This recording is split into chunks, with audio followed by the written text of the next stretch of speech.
Oke,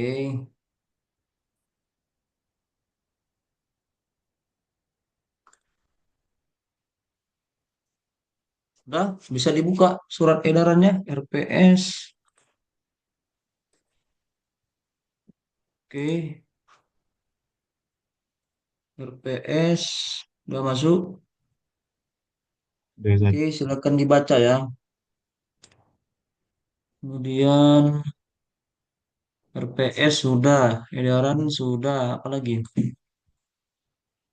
Edaran satu lagi, satu lagi teknis penulisan makalah. Oh, ya.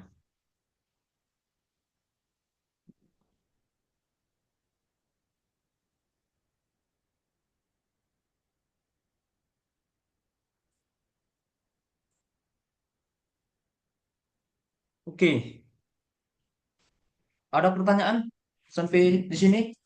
Saya sudah bagi di chat itu ya. Silakan dibaca. RPS dulu. Ada yang bertanya tentang RPS? Perkenalan udah belum, Ustaz? Itu UT 4 kan? Oh, perkenalan ya. Saya dosen Hmm. pengampu mata kuliah apa metodologi penelitian tafsir ya.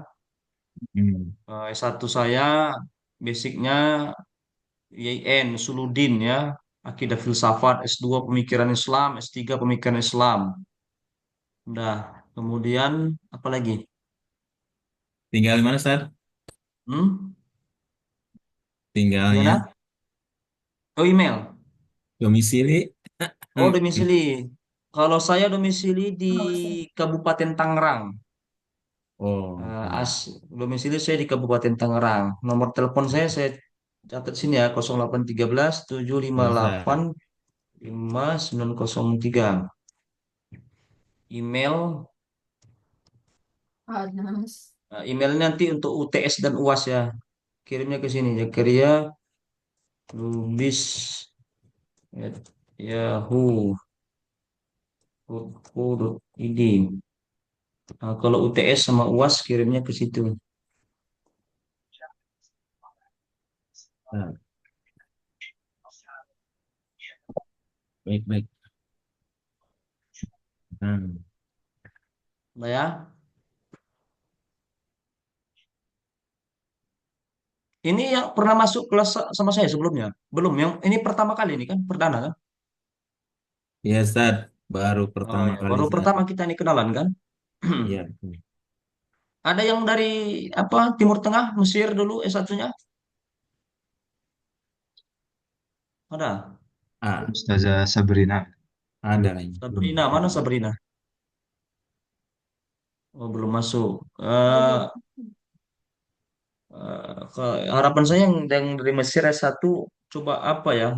Lihat contoh-contoh apa tesis bagaimana cara pembuat tesis karena S1 di Mesir kalau yang saya dengar dia nggak apa ya nggak ada penulisan skripsi kan untuk S1 ya jadi coba lihat contoh-contoh bagaimana cara membuat tesis lah baca sekitar 10 tesis bisa paham sendiri nanti itu ya paham sendiri. Nah, kalau yang sudah pernah buat skripsi gampang lah ya. Tidak hampir tidak beda lah perbedaan skripsi, tesis, disertasi. Ya, bedanya ada. Kalau skripsi kan hanya gambaran ya, narasi, deskripsi, definisi-definisi kan sesuai dengan namanya skripsi itu kan apa ya? Membuat mahasiswa itu supaya bagaimana cara dia pandai menulis itu aja lah. Tapi yang ditulis itu tidak perlu ada narasi, tidak perlu ada analisis di sana. Cuma hanya definisi-definisi apa yang ingin dia utarakan. Nah, kalau tesis sekarang kita S2 ini lebih kepada analisis yang mendalam ya. Kalau dulu skripsi tidak ada analisis, ya kan? Kemudian footnote-nya sedikit. Kalau tesis itu footnote-nya harus banyak, referensinya harus banyak, harus jurnal. Jadi harus harus tajam dia menganalisis. Juga kan tingkatannya kan magister kan. Nah, kalau disertasi, dia melahirkan konsep baru. Jadi melahirkan konsep baru. Jadi melahirkan tafsir baru. Ini kan orang-orang mufasir semua ini kan. Jadi kalau seandainya di S3 mufasirnya sama juga kayak Jalalain, kemudian fi Zilalil Quran, Said Kutub, nggak ada bedanya, bagus masuk S3 itu. Jadi harus ada melahirkan tafsir baru. Jadi bukan lagi ulama, tapi ubaru. Jadi S3 itu harus menghasilkan ubaru. Makanya ya biasa kalau misalnya dia melahirkan konsep tafsirnya itu kontroversial, ya itulah yang memang dilahirkan dari pemikiran dia gitu. Jadi kita nggak memakai lagi yang namanya pemikiran-pemikiran ulama lama gitu. Kalau kita menghasilkan lagi namanya tafsir-tafsir ulama lama, nggak berkembang ilmu tafsir Quran ini, gitu-gitu aja dari dulu, ya kan? Kalau misalnya kita menggunakan juga tafsirnya Quraisy Shihab, apa Misbah, ya ngapain kita kuliah ya, mesti nampak sosoknya Quraisy Shihab gitu. Jadi nanti akan melahirkan mufasir-mufasir baru yang melahirkan tafsir-tafsir baru. Tafsir Sahrul Hidayat, tafsir Rusdi, tafsir Dava Nur Febrianto, tafsir Acep Kurniawan. Jadi begitu. Bukan lagi cerita Quraisy Shihab, cerita lagi Said Kutub, cerita lagi siapa siapa lagi. Cerita Sahrul nggak ada lagi. Tapi mereka ini jadikan pijakan dasar. Nah, itu kalau disertasi itu. Jadi melahirkan tafsir baru. Sehingga mahasiswa-mahasiswa PTQ itu menjadi U baru, bukan lagi ulama. Kalau ulama itu sudah lama dia, tapi U baru. Itu yang kita harapkan. Nah, jadi itu perbedaan skripsi, tesis, dan disertasi. Meskipun disertasi ada juga nanti, menurut Quraisy Shihab, nah, sama aja berarti disertasi rasa rasa tesis lah ya. Disertasi sesungguhnya itu ialah ada yang baru ditafsirkan, ada yang baru, bukan yang lama. Nah itu ya, kenapa ada metodologi penelitian itu inilah kita pelajari itu dalam penulisan tesis dan disertasi. Teknisnya sama, latar belakang masalah, identifikasi masalah, rumusan masalah, tujuan tujuan membuat masalah, ya kan? Penelitian terdahulu yang relevan, ya sama, sistematika penulisan. Nah, yang dari Mesir coba nanti baca-baca tesis atau disertasi lah ya. Baca-baca 10 lah. Atau buat critical review yang dari Mesir ini. Critical review itu ambil 10 tesis atau 10 disertasi, nah, dikritikin dulu. Biar supaya pandai apa namanya menulis lah ya. Pandai membuat proposal. Itu kira-kira. Ada yang mau ditanyakan masalah RPS?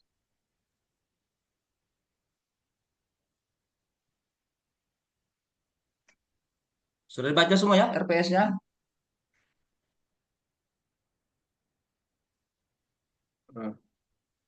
Pertemuan pertama ini kita nggak usah banyak-banyak ini ya. Kita sebentar saja, karena ini kontrak belajar saja. Nanti pertemuan selanjutnya baru sesuai dengan idealnya perkuliahannya 2 jam ya. Kalau ini nggak sampai 2 jam, setengah jamnya sudah cukup. Ini kontrak belajar aja. Dan saya sebagai dosen banyak bicara itu di pertemuan pertama, pertemuan kedua, ketiga, keempat sampai pertemuan terakhir itu yang paling banyak itu ya mahasiswa gitu. Karena beda pembelajaran anak kuliahan, apalagi ini sudah maha ya, mahasiswa. Yang maha di dunia ini kan cuma dua, Maha Esa dan mahasiswa kan. Maha Esa Allah Subhanahu wa taala, ini dia mahasiswa kan. Jadi yang namanya dosen itu seharusnya dapat ilmunya dari mahasiswa kan, mahasiswa. Jadi dia dari apa? Dari bottom to up, bottom to up, dari bawah ke atas. Beda kalau sistem ala pesantren, dia dari kiainya ke atas, up to bottom gitu. Ini kita mempelajari metodologi itu seperti itu. Jadi dosen itu nggak perlu banyak bicara, dia sedikit saja, hanya buat kontrak belajar, buat RPS, kemudian selebihnya mahasiswa yang mengembangkan ilmu itu. Izin Pak bertanya. Ya, silakan. Oke, baik. Ini di RPS itu di bahan kajiannya ada pembahasan buku pedoman penulis tesis. Nah itu nanti Pak dosen sendiri atau kita yang presentasi, Pak? Oke, kita buka saja RPS-nya ya. Share. Mana deh? RPS. Ya, nih.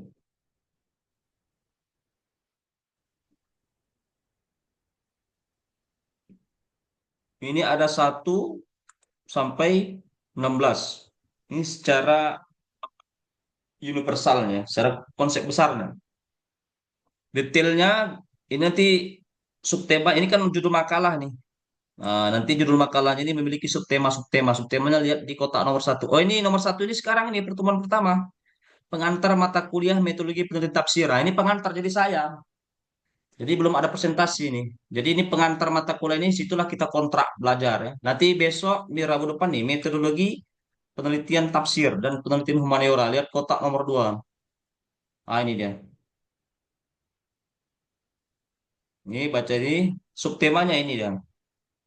Jadi subtemanya adalah pengertian metodologi penelitian tafsir, pengertian penelitian humaniora, perbedaan metodologi penelitian tafsir dan penelitian humaniora. 37 poinnya. Jadi presentasinya cuma 3 ini aja. Judul besarnya metodologi penelitian tafsir dan penelitian humaniora. Capaiannya ini dia. Ini capaiannya ini aja. Ini capaiannya ini. Selalu kita harus kaitkan dengan berbangsa dan bernegara supaya kita dalam menafsirkan Al-Quran tidak dibilang teroris. Karena kalau kita menafsirkan Al-Quran di luar konteks Indonesia, kita bisa ditangkap polisi, teroris jadinya. Makanya dibuat seperti ini baru saja ini. Nah, baca dia. Apa deh? Dan inovatif baik faktual maupun kontekstual dalam konteks pengembangan keilmuan atau kontribusi dalam pendidikan mutu kehidupan masyarakat berbangsa dan bernegara. Jadi konteksnya itu tafsirnya tafsir ala Nusantara, melahirkan ulama Nusantara.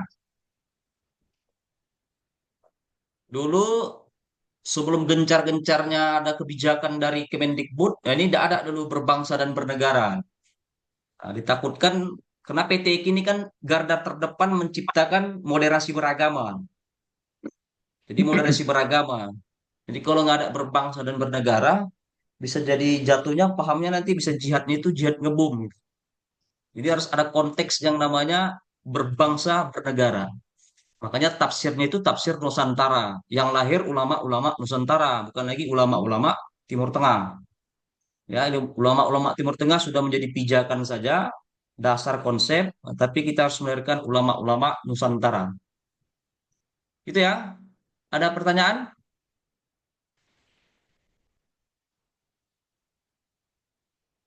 Jadi buat kelompok nanti. Ketua kelas ini buat kelompok nih. Berapa kelompok nih? Satu, berarti dari nomor dua. Satu, dua, nomor tiga, nomor empat, nomor tujuh, pertemuan ke-8 UTS, 9, 10. Selesai yang namanya makalah. Materi selesai. Berarti ada berapa kelompok tuh? Satu, dua, tiga, empat, lima, enam, 8. tujuh, 8. Jadi buat 8 kelompok. Ini ada di kelas ini ada berapa orang jumlahnya? 20 Ustaz. 20 Ustaz. 20 dibagilah 8 kelompok itu. Berarti masing-masing kelompok, satu kelompok bisa dapat 2 dan 3. 3 orang ya. 2 Orang kan? dan 3. Berarti satu makalah itu bisa tiga apa itu? 3 orang, ya kan? Nah, jadi nggak ada alasan nanti kalau dia nggak bisa presentasi 3 orang, berarti kan 3 kepala kan gampang itu. Kalau 3 orang, jadi satu orang tuh satu subtema kan, misalnya 3 orang misalnya. Orang pertama buat pengertian metodologi penelitian tafsir, yang kedua pengertian penelitian humaniora, yang ketiga perbedaan metodologi penelitian tafsir humaniora. Selesai. Kan? Berapa halaman Pak? Halamannya nggak usah banyak-banyak, jangan bertele-tele ya. Saya nggak mau lebih dari 10 halaman. Nggak mau saya lebih dari 10 halaman. 10 halaman itu terlalu banyak udah itu. Saya pun pusing nanti bacanya. Ya, paling banyak itu ya minimal 5 halaman lah. Lebih dari 10 saya tolak ya. 10 itu kategori ini apa ya? Sudah masuk ininya ya daftar pustaka. Bukan kontennya. Kalau konten 10 tambah daftar pustaka lagi, daftar pustaka bisa 3. Jadi 13 tidak mau saya. 10 itu sudah masuk dengan daftar pustaka. Berarti kalau kontennya aja berapa itu? Ya bisa 7 kan? Bisa 6 lah.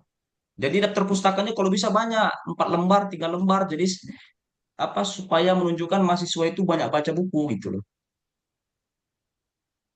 Ya. Jadi gitu. Jadi daftar pustakanya kalau bisa sampai 4 lembar. Jadi banyak bacaannya tentang metodologi penelitian. Nah, jadi cukup 5 lah ya, 5 6 lah. Kontennya 5 6 lah. Cukup itu. 7. Pokoknya jangan lebih dari 10 ya. 10 saya tolak tuh. 10 sudah include daftar pustaka. Jangan banyak-banyak. Ada Ya, lagi pertanyaan? Izin Pak, tujuan akhir Hmm. di mata kuliah ini berarti kita buat proposal ya Pak? Nah, Atau nanti ada yang setelah lebih dari judul proposal? terakhir tadi yang ke judul keberapa tadi? Ke 10. Nah, baru masing-masing mahasiswa presentasi proposalnya. Tadi ada 8 kelompok kan? Nah, masing-masing lah. Jadi semuanya sudah punya satu kelompok tadi terdiri 3 orang. Berarti satu hari itu nanti 3 proposal. Ya, sudah memiliki judul, sudah. Saya buat namanya proposal mini ya, bukan proposal yang sesungguhnya.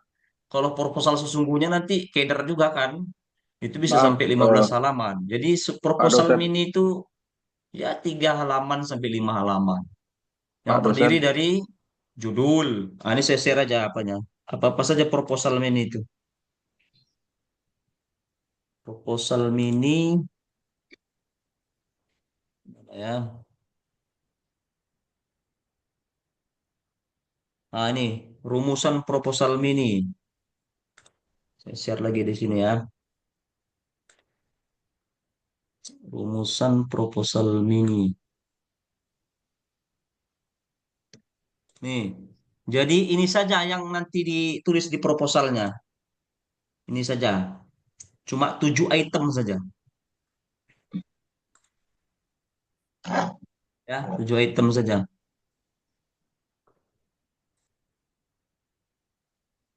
3 halaman sampai 5 halaman. Judul, outline, abstrak, latar belakang 1 halaman, dan rumusan masalah. Cuma itu saja.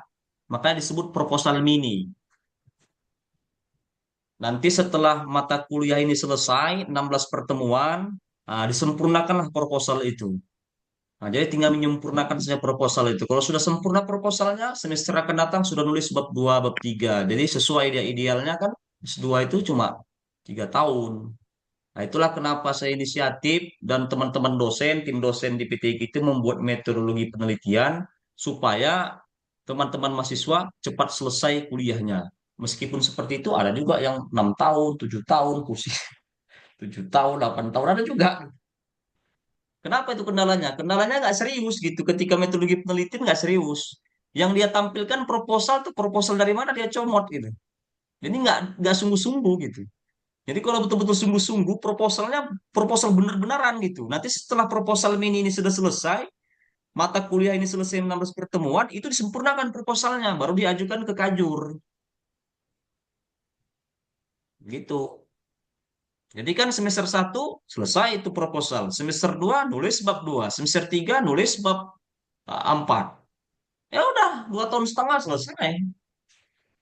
Jangan sampai 6 tahun, 7 tahun. Saya heran juga kenapa terlalu lama-lama. Apa terlalu enak menikmati kuliah? Saya nggak tahu juga apakah enak menikmati apa ini? Karena Al-Quran enak lama-lama dikaji, nggak tahu juga saya. Atau memang memang memang apa? Memang nggak tahu lah saya kenapa. Jangan sampai dapat apalah mahasiswa yang dapat syafaat ya. Dosennya pun bingung ini. Karena harus balance antara yang masuk dan keluar itu balance. Kadang kita bingung juga, kena tekan juga dari Kemendikbud ini. Yang masuk misalnya 1.000 nih, tapi nggak keluar-keluar, bingung juga.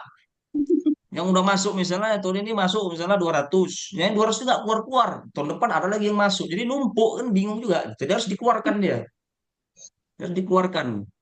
Jangan sampai dikeluarkan secara paksa ya, DO. Jangan sampai. Jadi harus balance antara masuk dan keluar harus balance dia. Gitu ya. Makanya medpen ini betul-betul lah sungguh-sungguh. Ada lagi pertanyaan? berarti Pak di dosen, PTIK saya mau bisa. tanya, Pak dosen. Hah? Silakan. Saya mau tanya, boleh, Pak dosen? Nah, silakan, silakan. Itu tadi soal proposal bini, kemudian tadi 3 orang. Jadi eh, makalah pertama itu satu makalah 3 orang presentasi atau masing-masing 3 makalah. Masing-masing 1 makalah jadi 3 makalah. Proposal mini itu Itu yang Pak saya tanyakan. Septi, ini proposal mini itu segmen kedua Pak Septi. Setelah judul makalah semua selesai, baru nanti diulang lagi dia, kembali lagi ke grup pertama lagi, kelompok pertama lagi. Ngerti maksudnya Pak ya? Jadi untuk hari Rabu depan itu belum ada presentasi proposal, belum ada, masih judul saja, judul yang diberikan di RPS.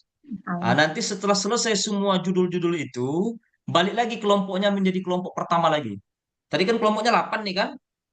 1, 2, 3, 4, 5, 6, 7, 8. Selesai judul makalahnya. Setelah itu kemudian balik lagi ke kelompok satu. Disitulah presentasi proposal. Kira-kira proposalnya itu berarti setelah Ramadan lah itu. Bahkan 2 bulan setelah Ramadan gitu. Jadi kita memiliki waktu yang panjang ya untuk membuat proposal. Jadi nggak ada alasan, Pak. Saya belum ada judul nih, Pak. Belum ada rumusan. Nah, itu saya pusing juga. Gimana lagi? Sudah dibuat mata kuliah ini, belum juga dapat rumusan masalah, belum juga proposal. Terus kuliah ngapain? Jadi di kuliah itu kan itu nih kan kita harus buat proposal tesis gitu.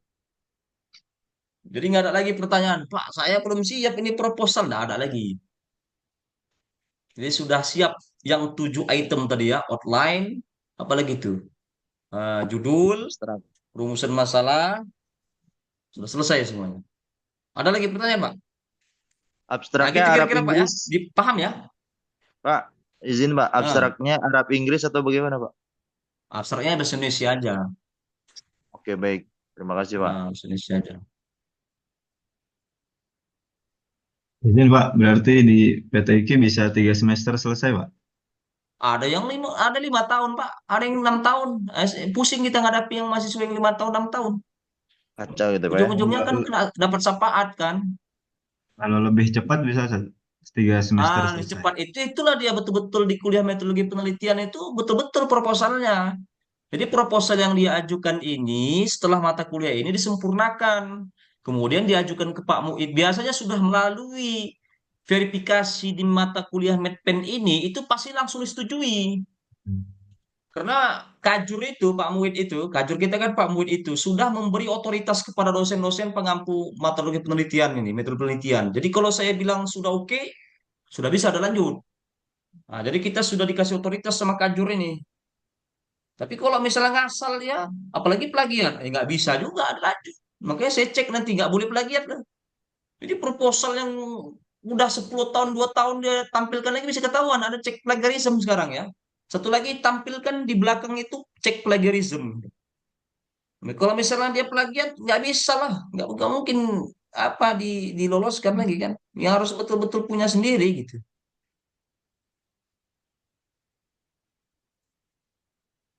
Gampang lah sekarang cara ngecek apa ya? Cara ngecek apa namanya orang plagiat apa tidak.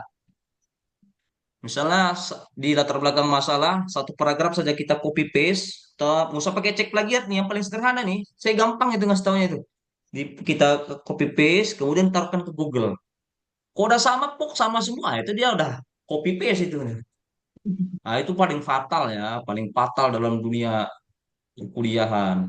Lumayan dia misalnya copy paste 3 baris, 4 baris atau satu paragraf. Oke lah satu paragraf dia copy paste, kemudian dia sebutkan referensinya. Nah, oke dia jujur berarti orangnya.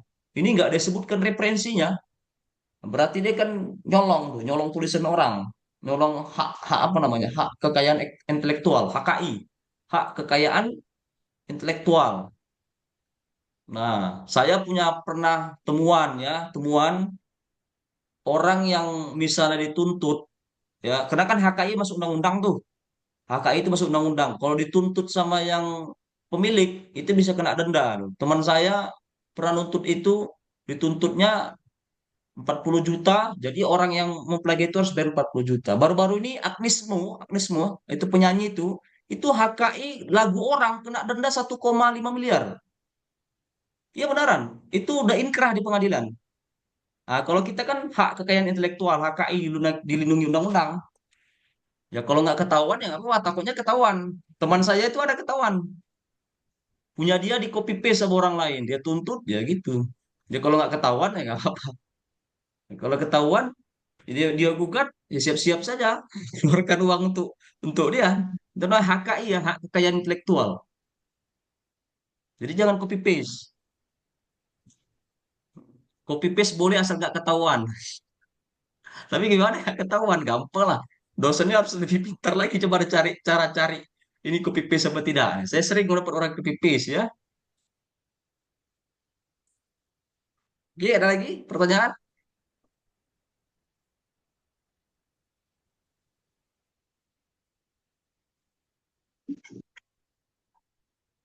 Boleh sedikit konsultasi, Ustaz? Silakan. Misalnya ada judul seperti ini. Analisis struktural Al-Quran, kajian sistematisasi dan munasabah antara ayat-ayat dan surat-surat. Oh.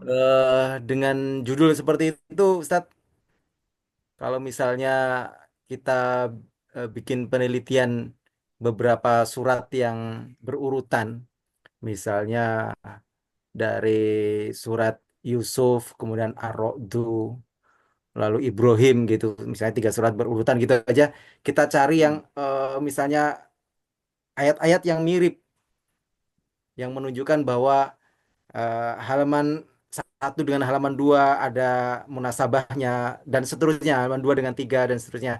Ternyata tidak hanya apa antar surat saja, tetapi dalam satu surat sendiri sudah ada kemiripan antara bagian ini dengan bagian di depannya dan seterusnya seperti itu. Apakah itu sudah mencukupi kira-kira untuk standar pembuatan tesis, Ustadz? Maksudnya plagiatnya. Saya pikir belum kepikiran untuk plagiat sih, karena belum lihat contohnya soalnya. Oh. Ya nggak apa-apa, selama itu belum ada orang yang buat, ya bisa saja. Maksud saya, plagiat itu boleh 30%, ya. Ya nggak mungkin Al-Quran nggak kita plagiat. Al-Quran harus kita plagiat, nanti marah Allah nanti kan. Kena azab kita. Masa surah Al-Fatihah gara-gara nggak boleh plagiat, kita ubah-ubah Al-Fatihah, kan nggak mungkin kan. Ya Al-Fatihah sebagaimana Al-Fatihah harus kita copy paste Al-Fatihah gitu. Jadi ada dia SOP penelitian itu, ya, itu dia boleh 30%. Boleh 30% plagiat. Tapi kalau di atas 30%, itu sudah nggak boleh, itu udah warning gitu. Jadi kayak footnote itu kan kita harus plagiat footnote ya, nama orang. Misalnya kita ngutip nama penulis artikel, misalnya siapa namanya? Robiah Adawiyah misalnya. Artikel dia kan. Gara-gara kita takut plagiat, kita ubah namanya Robiah Adawiyah. Takut kita nanti kita buat Robiah Adawiyah kan namanya plagiat, namanya nama dia udah begitu dari lahirnya. Ya. Kita ambil juga nama dia Robiah Adawiyah juga gitu. Nah, jadi 30% boleh plagiat. Yang nggak boleh itu di atas 30% nggak boleh itu. Nanti ada alatnya nanti, orang TU tahu itu. Pak Andi Jumardi tahu nanti itu. Ada alatnya plagiarism checker ya. Apa namanya? Bukan plagiar checker. Itu yang lemah, yang kuat itu apa? Turnitin. Ya, Turnitin. Nama alatnya Turnitin nanti. Jadi kalau tadi mau dibuat judulnya itu silakan saja Pak. Yang penting jangan plagiat. Boleh. Baik. Terima kasih, Ustaz.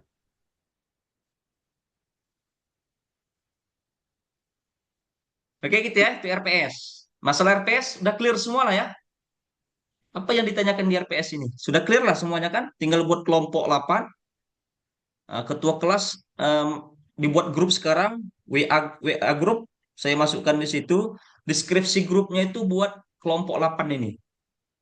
Ya, buat kelompok 8 ini. Jadi satu kelompok, sebutkan nanti judul temanya apa. Judul tema yang di makalah ya. Kalau proposal ini kan nanti pribadi masing-masing. Nah, oke. Nah, kalau clear masalah ini, masuk ke teknis. Ini harus perlu saya sampaikan ya, karena ini harus disampaikan ini, disuruh Pak Direktur kita ini. Pak Direktur ini ketat nih masalah apa ini? Masalah apa namanya? Masalah Zoom ini ya. Sebenarnya Zoom ini sebenarnya sudah mengenakkan ya Zoom ini ya. Tapi karena Zoom ini sudah mengenakkan, tapi melihat dari pengalaman-pengalaman sudah dari COVID ke 2025 sudah berapa tahun ya? COVID 2019.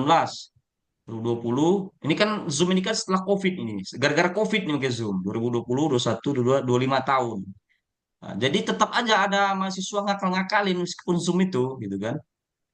Nah, makanya dibuat ada diketat dikit dengan ada teknis apa ya? Teknis apa namanya? Teknis perkuliahan daring ini. Jadi tetap aja meskipun nggak tatap muka nih, dulu tatap muka, kesibukan luar biasa ini kan ini udah dibuat pun seperti ini, tetap juga ada aja nanti masalahnya. Saya pun heran itu. Dulu sebelum COVID ya ada permasalahan nggak masuk kan? Nah, padahal itu tubuh fisik ini.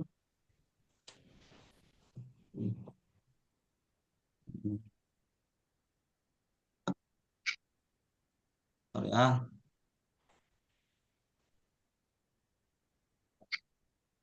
jadi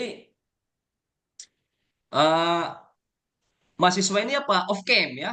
Nah, kalau dulu kan jadi dikasih lah 4 jatah ya. Karena ini S2, S2 itu kan sibuk lah kita semuanya orang pekerja semua kan. Nggak ada yang S2 ini jarang orang nggak bekerja semuanya. Karena PTK ini rata-rata orang sudah bekerja semua udah pasca ini ya. Ada yang ustadz, ada yang pengusaha, ada yang tentara, beragam lah, beragam profesi ya. Jadi dikasih jatah 4 kali libur sebelum COVID. Termasuk juga Zoom dikasih juga itu libur ya, empat kali lah dalam 16 pertemuan. Kasih. Tapi jangan lagi off cam dia, lagi off cam. Jadi banyak teruntungkan Zoom ini ya. Satu, fisiknya nggak ada di Jakarta. Kebayang dulu sebelum COVID, yang dari Papua pun datang ke Jakarta, ngekos dia kan. Yang dari Kalimantan datang ke Jakarta, ngekos dia. Yang dari Sumatera datang ke Jakarta ngekos. Ini kan sekarang saya yakin fisiknya nggak di Jakarta semua nih. Pasti ada yang semester lalu di Dubai fisiknya itu. Jadi imam besar di Masjid Dubai itu. Bayangkan dia di Dubai juga. Dulu nggak bisa gitu. Ada nggak di luar Indonesia ini? Siapa yang di luar Indonesia sekarang nih? Ada nggak? Nggak Siapa ada, yang di luar Stan. Indonesia sekarang? Ada yang sedang umroh, Ustaz, Bu Irmawati. Belum, Oh, belum, iya. gua. Nah, jadi Afwan saya mahasiswanya banyak nih Ustadz. Pak. Ada yang dari Mesir, Mesir Cari. juga, fisiknya di Mesir dia. Karena PTK ini kan rata-rata diminta apa imam ya di internasional ya, Amerika udah jadi kerjasama ya.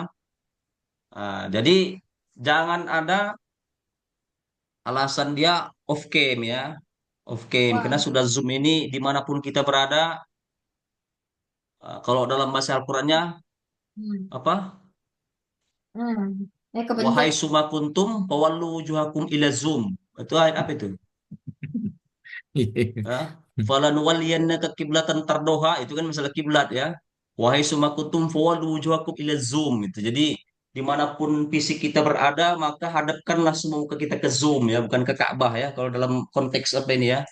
Zoom ini. Jadi harus aktif mukanya dari apa ini ya? Dari awal pertemuan sampai habis ya. Nah, ini teknisnya ya. Ini harus disampaikan dari Pak Direktur di teknisnya. Mana dia?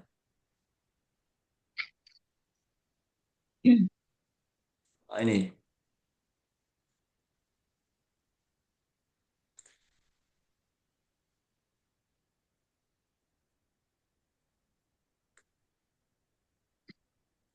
Share. Nah, ini kita baca sama-sama lah ya. Ini undang-undang yang harus ditaati baik dosen dan mahasiswa nih. Ini dari direktur ya. Pokoknya sudah saya sampaikan nih kontrak belajar nih. Pertama satu, ya sekarang online ya, sistem daring online. 12 kali. Jadi kita ada 16 pertemuan, ada 12 kali jatah, ada 4 kali jatah libur. Ya, yang mau umroh, yang mau apalah pergi kemana gitu. Jangan mepet-mepet, pokoknya dia harus 4 kali, nggak boleh lebih. Tiga, ini dia. Nilainya itu dari awal perkuliahan dimulai sampai selesai. Dengan keharusan tetap mengaktifkan layar monitor video. Gambar asli ya. Kemarin ada buatnya gambar sendiri tapi kayak patung gitu. Bukan padahal bukan gambar, tak gambar dia, muka dia, foto dia, tapi tak kemana dia, nggak tahu tak kemana. Dipanggil misalnya Bustanul Arifin, ada di Wis. situ nol, tapi nggak bisa apa Bustanul Arifin ada mukanya gitu. Jadi apa mungkin apa namanya gambar doang, tapi nggak ada apanya, nggak ada ruhnya di situ gitu. Dan begitu ya. Jadi harus harus muka asli dan aktif bergerak ya, bergerak gini ya, bergerak. Ini jangan diam gini patung aja. Itu bisa jadi entah foto dia buat di situ, jadi harus bergerak. Itu yang dikatakan hadir ya. Nih aktivitas selain menyetir. Ya kalau misalnya ada kegiatan yang harus mengharuskan menaik mobil, ya pakailah supir ya. Nggak pakai supir, kita di belakang mobil nge-zoom ya. Jangan dia yang nyetir. Ya, dia yang nyetir, jangan dia yang nyetir. Nah gitu ya. Ketua kelas harus aktif dokumentasian. Nah ini masalah ini ada yang dipertanyakan. Ini undang-undang yang harus kita patuhi ini. Ini langsung dari direktur ya. Hmm. Dan sama saya tidak ada absen. Karena saya langsung ke link YouTube. Jadi sama saya, misalnya dia kemarin nggak keluar nilainya, dia telepon. Ada juga yang nakal mahasiswa ini, Pak, saya hadir. Nah, langsung saya buka begini nih. Oh, Anda yakin? Ya, Pak, saya hadir, Pak. 16 pertemuan, Pak. Oke. Nah, saya begini aja gampang sama saya itu. Karena saya nggak ada absen orangnya. Langsung YouTube. Jadi semua kehadiran teman-teman mahasiswa sudah saya buat di sini.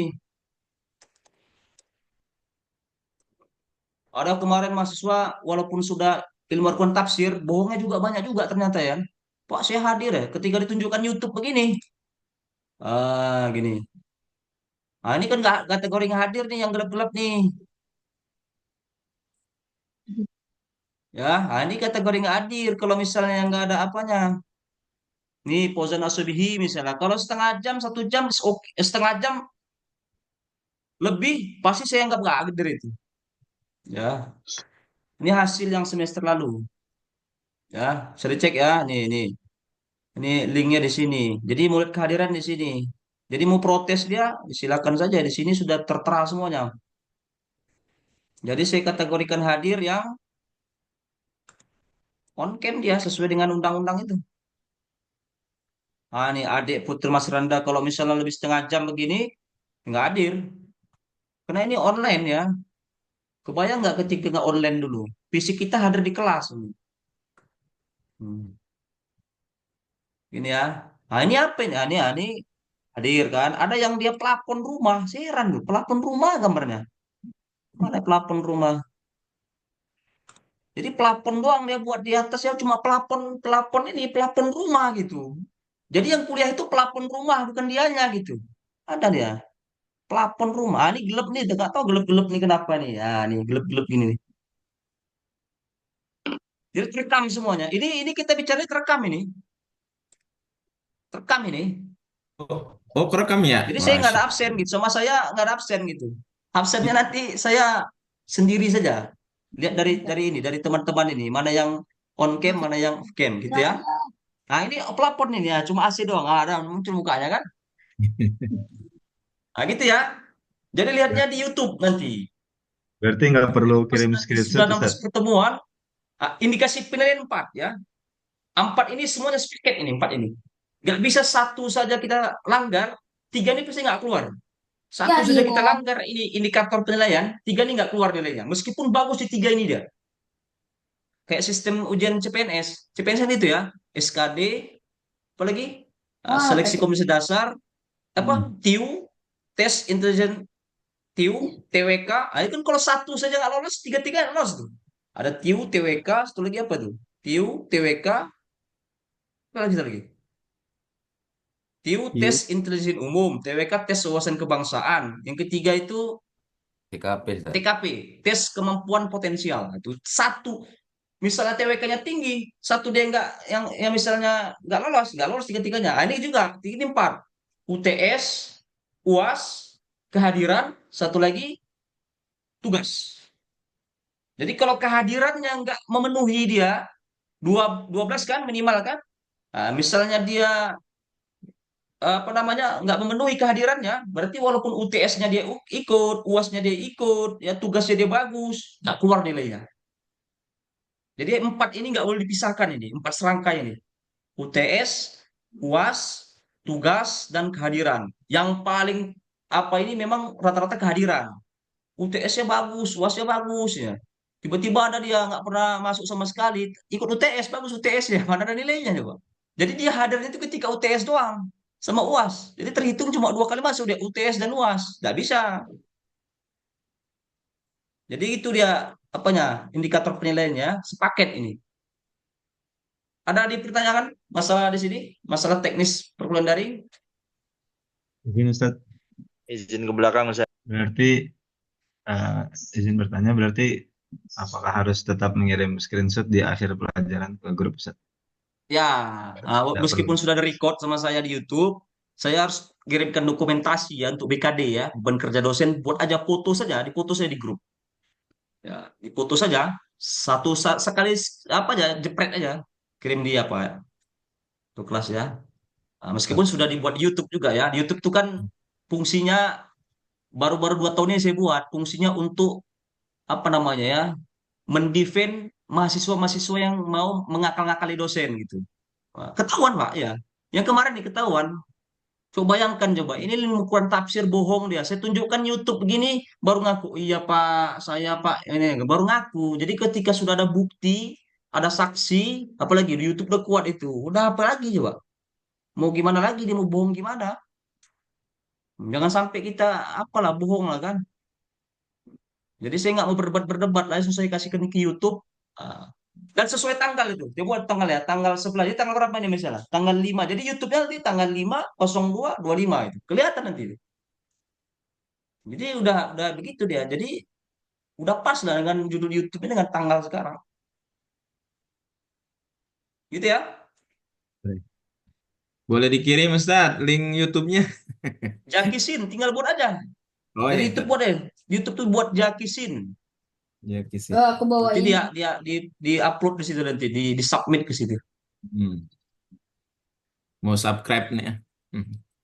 Silakan di subscribe juga nggak apa-apa. Itu khusus untuk perkuliahan semuanya. Jadi mau lihat kehadiran ke situ aja. Saya nggak manggil-manggil nama orang. Sarul Hidayat, nggak saya panggil begitu.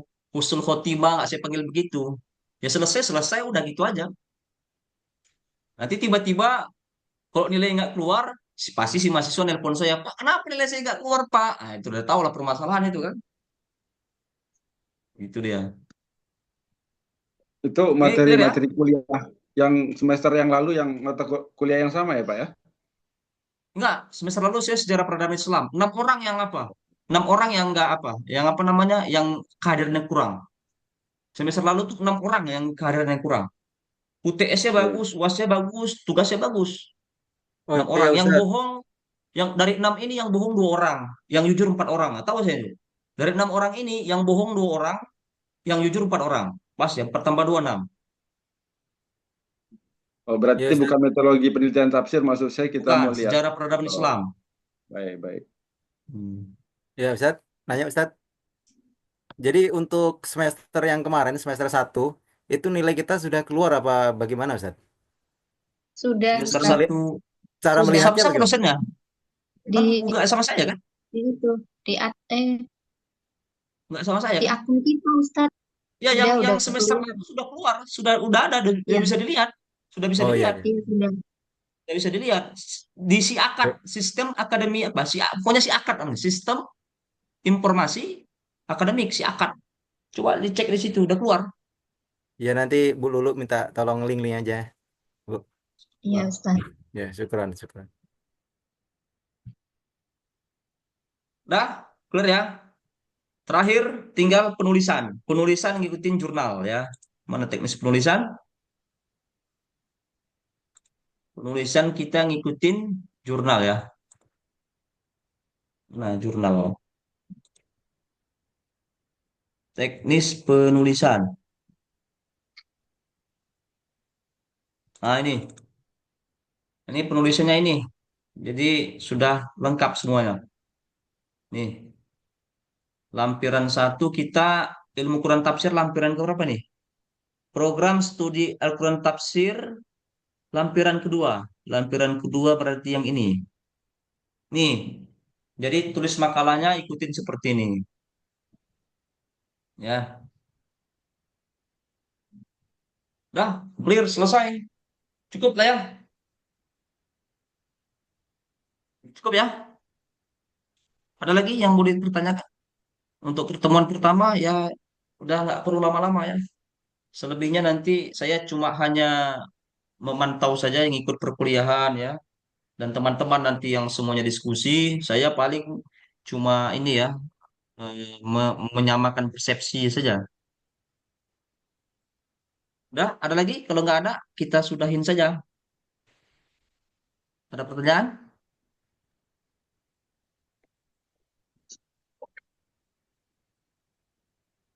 kira-kira ketua kelas untuk minggu depan siapa? Nah, ini yang paling pertama nih yang paling tolak-tolakan misalnya. Si inilah sini coba. Saya mau tahu aja. Jangan sampai Rabu depan nggak ada yang presentasi. Siapa yang presentasi Rabu depan Nanti untuk tema mau kita pertama? susun Ustaz, insya Allah. Grup. Oh, pokoknya harus ada ya presentasi ya Siap Ustaz. Rabu depan ya. Oke. Udah cukup ya. Apalagi yang mau ditanyakan? Sudah clear sekali lah ya kontrak belajar kita ya. Sudah Ustaz, insya Allah. Oke, kalau sudah saya cukupkan ya. Assalamualaikum warahmatullahi wabarakatuh. Waalaikumsalam. Ustaz, Waalaikumsalam. izin foto. Waalaikumsalam. Terima kasih. Pak dosen tinggal di mana, Pak dosen? Hah? Tinggalnya di mana? Di Jakarta atau di mana? Tangerang, Kabupaten Oh, Tangerang, Pak. Oke, baik. Oke, saya live ya. Baik, makasih Pak dosen.